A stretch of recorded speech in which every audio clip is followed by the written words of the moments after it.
The Tardis, a high-tech control deck of a futuristic space and time machine? Something more homely and lived in? Or something a little bit more surreal? No, even more surreal than that. Now that's surreal. I'm Phil, and this is the TV Tardis console rooms ranked.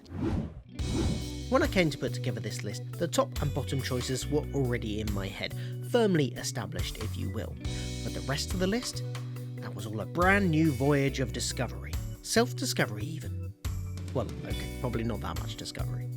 Oh, and slight disclaimer, I'm not counting small changes in the design as a whole new version, so if I miss something that you count as a unique interior, I'm sorry?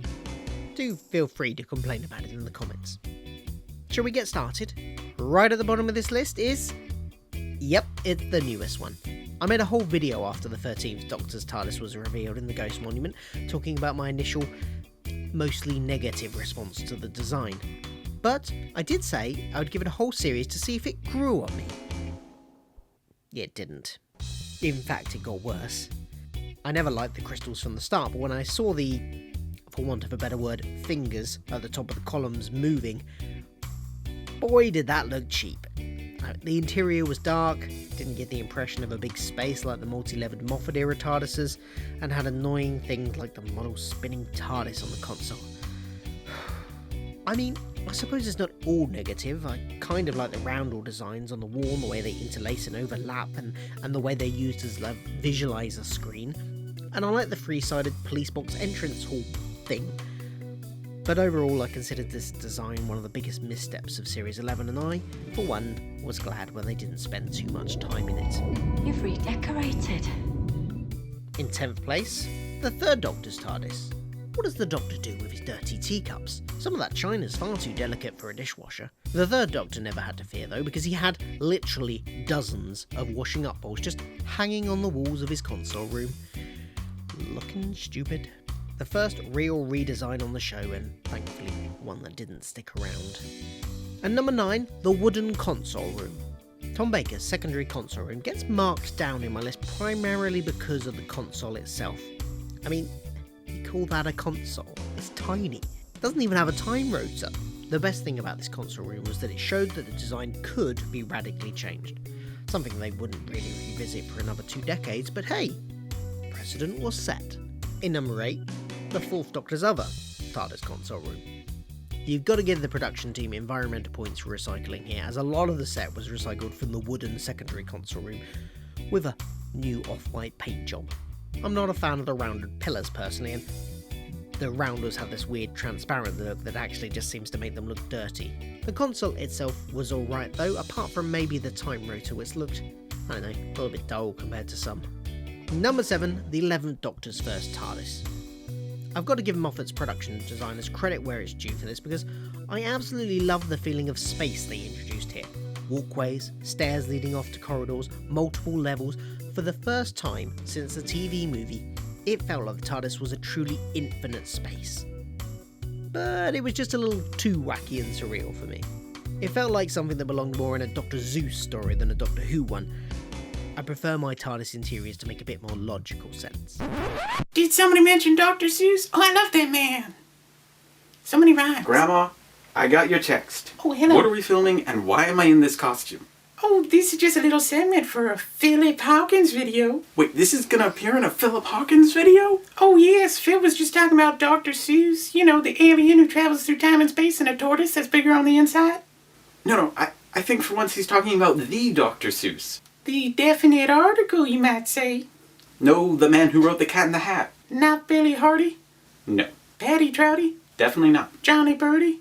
Negative. Tommy Bakey? By no means. Petey Davy? Not a chance. Collie Bakey? No dice. Silly Mickey? Not in a million years. Polly Ganny? Veto. Johnny Hurdy? Under no circumstance. Chrissy Eckley? Pigs might fly. David Tennant? Go fish. Matty Smithy? Ixnay? Petey Cappy? Absolutely not. Jody Whitty? De ninguna manera no en tus sueños mal salvajes. Oh, it's 10 Confuso. I think we need to stop. I think so too.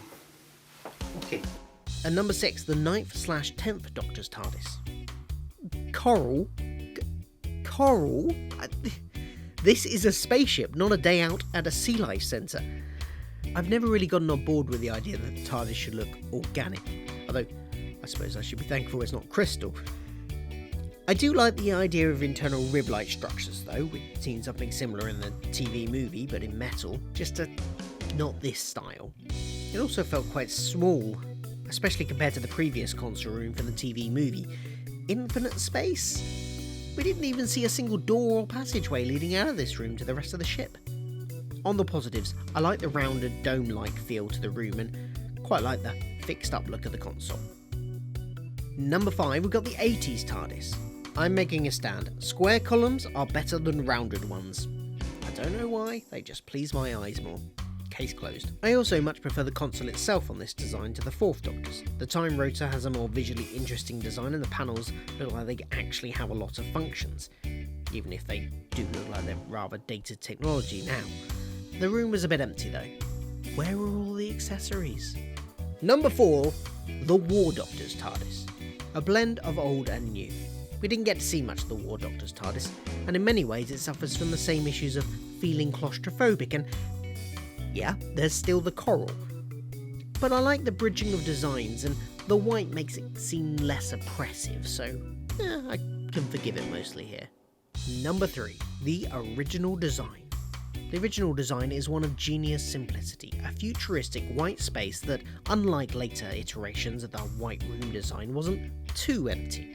There were accessories, side rooms and other instruments in addition to the console itself.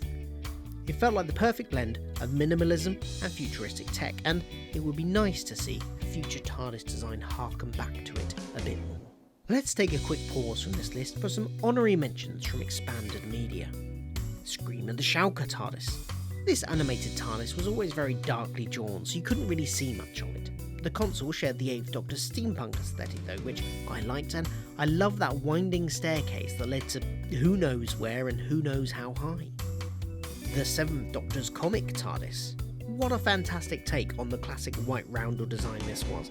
The curved walls, giant roundels, floating console, bookshelves, ribs, passageways and staircases off to mysterious areas of the TARDIS. I'd absolutely love to see something like this implemented in the series. But let's get back to the list. In second place, we have the TV movie TARDIS. For 16 years, the TV movie TARDIS interior was my favourite one.